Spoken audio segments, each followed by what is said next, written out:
Chronological Bible in a Year Reading Plan, Day 40. That's crazy, 40 days. If we were in the Ark, the rain would be stopping. If we were in the desert with Jesus, his temptations would be ending. If we were on Mount Sinai with Moses, we would be about to be descending. But that's actually where we are. Perfect timing. So 40 days, Moses is with God on the mountain. He's giving him these commands. And then God tells Moses, the Israelites messed up again. Go take care of things. Moses descends the mountain, and we get one of my favorite silly side scenes in all of the Bible.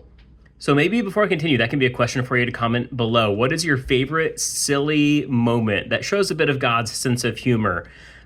But in this scene, Moses comes down. He sees the Israelites worshiping a golden calf. He takes the stone tablets with the 10 Commandments. He throws them and they shatter on the ground. He rebukes the Israelites. But the scene that always makes me laugh, Moses is rebuking Aaron. And Aaron responds, "Don't be enraged, my lord. You yourself know the people are intent on evil." And he explains that he told them to take their gold to make these new gods. And he says, "I put the gold in the fire and out came this calf." Really, Aaron? You threw the gold in the fire and out came a cow? No, that's not how this works. It's just comedic thinking that was his excuse. But the moment that I want to drive home is it took Israel about 5 weeks.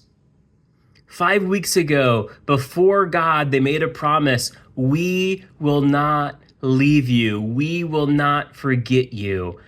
And 5 weeks later, they're forging new gods. So a question I would like to ask for us today is, how can we safeguard ourselves from abandoning God the same way that the Israelites did? If you want to argue once saved, always saved versus can we lose our salvation, go ahead, argue amongst yourselves in the comments. But I would rather say, regardless of whether I can or not, why not live a life where I guard and honor the truth, and thus avoid the pitfalls of whatever golden calves may come along in our lives? I'm looking forward to seeing what happens next. And until then, God bless.